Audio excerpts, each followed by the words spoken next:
भगवान शिव के भिक्षु वरे अवतार की कथा। राजकुमार और दुष्ट राजकुमार पर कृपा। नंदीश्वर कहते हैं, मुनि श्रेष्ठ, अब तुम भगवान शंकर की नारी संदेह भंजक भिक्षु अवतार का वर्णन सुनो, जिसे उन्होंने अपने भक्त पर दया करके ग्रहण किया था। विदर्भ देश में सत्यरथ नाम से एक प्रसिद्ध राजा थे, जो धर्म में तत्पर, सत्यशील और बड़े बड़े शिव भक्तों से प्रेम करने वाले थे।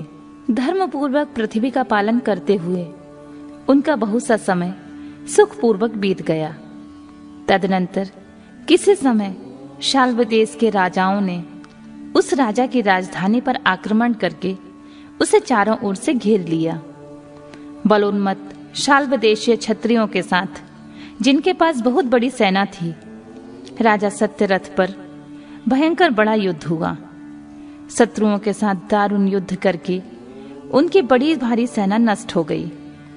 फिर देवयोग से राजा भी शाल्वों के हाथ मारे गए।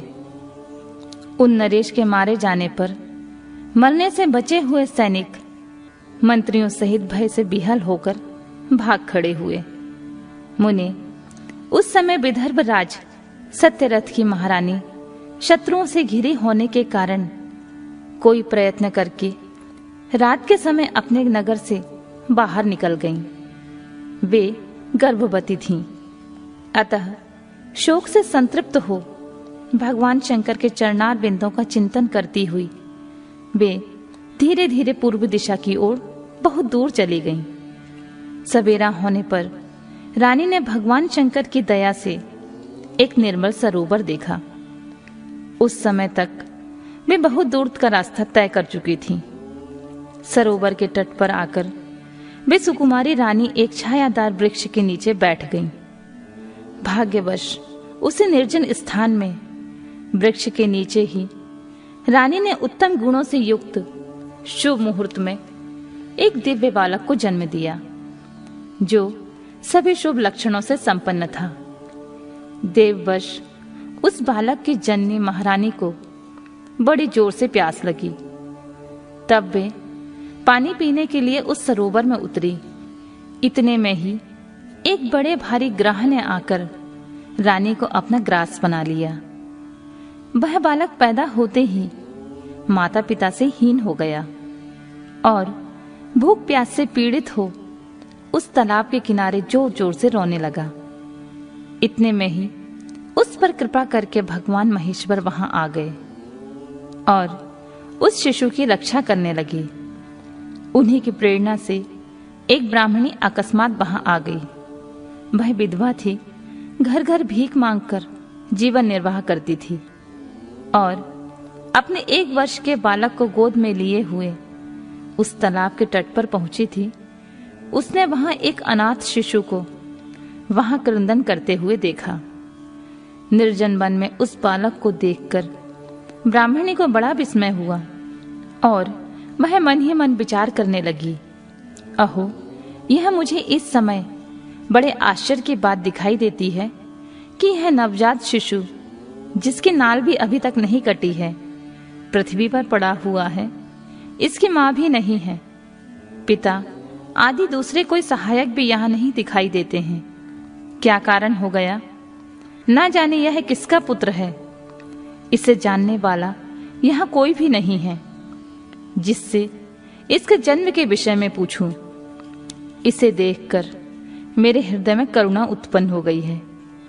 मैं इस बालक का अपने औरस पुत्र की भांति पालन पोषण करना चाहती हूँ, परंतु इसके कुल और जन्म आदि का ज्ञान न होने के कारण इसे छूने का साहस नहीं होता।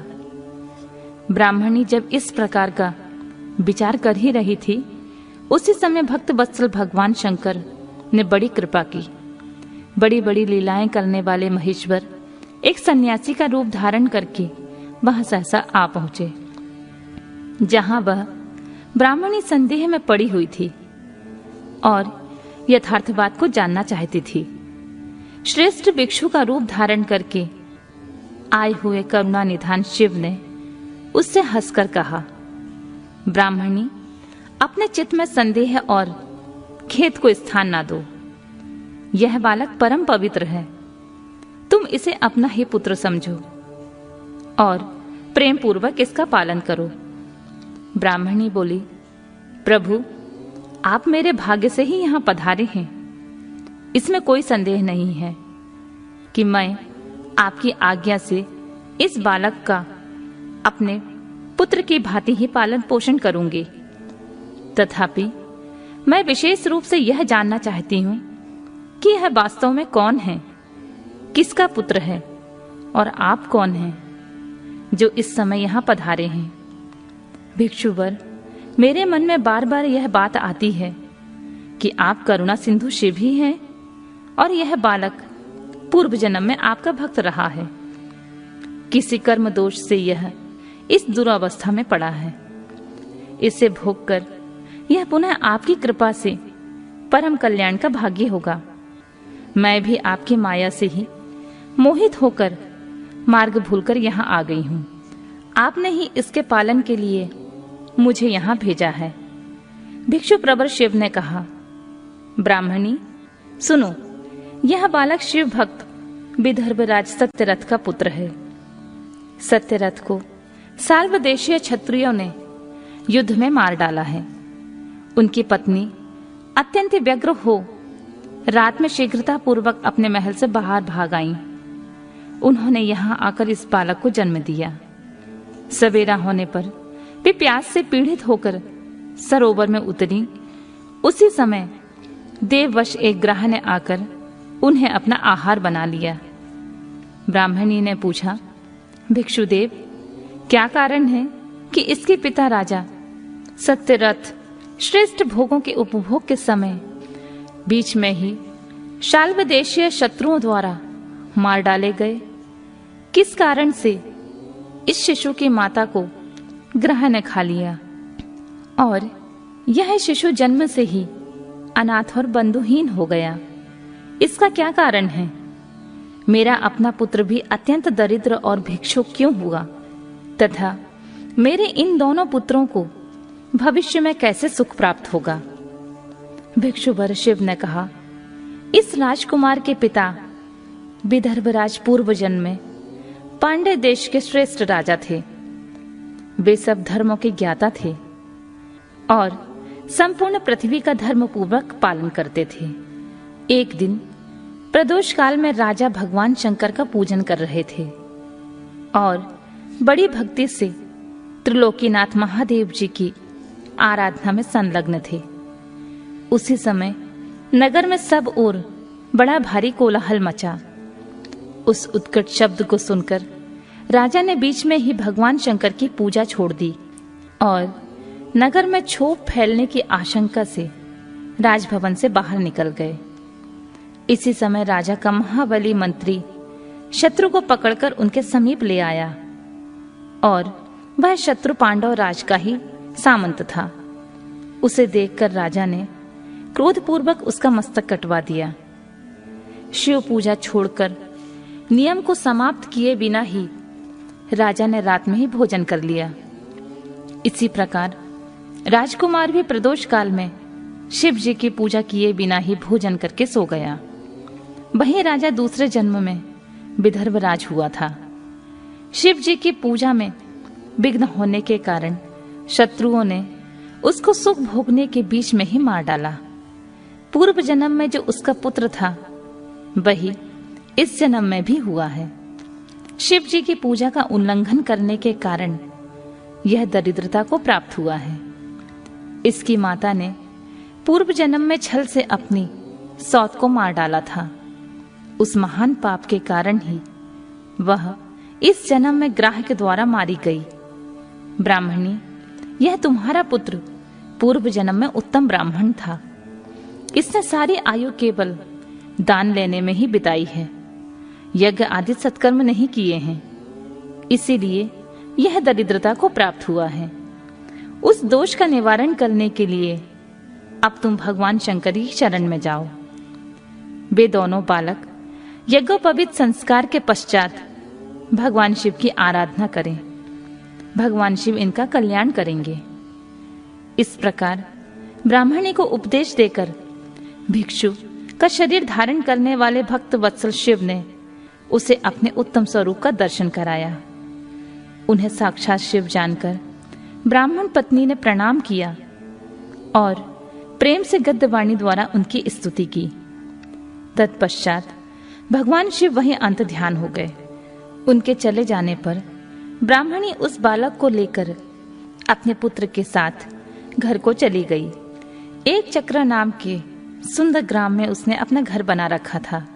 वह उत्तम अन्न से अपने बेटे तथा राजकुमार का भी पालन पोषण करने लगी। यथा समय ब्राह्मणों ने उन दोनों का यज्ञोपवीत संस्कार किया। वे दोनों शिव की पूजा में तत्पर रहते हुए घर पर ही बड़े हुए। शांडिल्य मुनि के उपदेश से नियम परायण हो वे दोनों शुभ व्रत रखकर प्रदोष काल में शंकर जी की पूजा करते थे। एक दिन दुष्कुमार राजकुमार को साथ लिए बिना ही नदी में स्नान करने के लिए गया। वहां उसे निधि से भरा हुआ एक सुंदर कलश मिल गया। इस प्रकार भगवान शिव की पूजा करते हुए उन दोनों कुमारों का उसी घर में 1 वर्ष व्यतीत हो गया। तदनंतर एक दिन राजकुमार उस ब्राह्मण कुमार के साथ वन में गया। वहां अकस्मात एक गंधर्व कन्या आ गई। उसके पिता ने वह कन्या राजकुमार को दे दी। गंधर्व कन्या से विवाह करने के पश्चात राजकुमार निष्कंटक राज्य भोगने लगे। जिस ब्राह्मण पत्नी ने पहले अपने पुत्र की भांति उसका पालन पोषण किया था, वही उस समय राजमाता हुई और वह ब्राह्मण कुमार उसका भाई हुआ। राजा का नाम धर्मगुप्त था।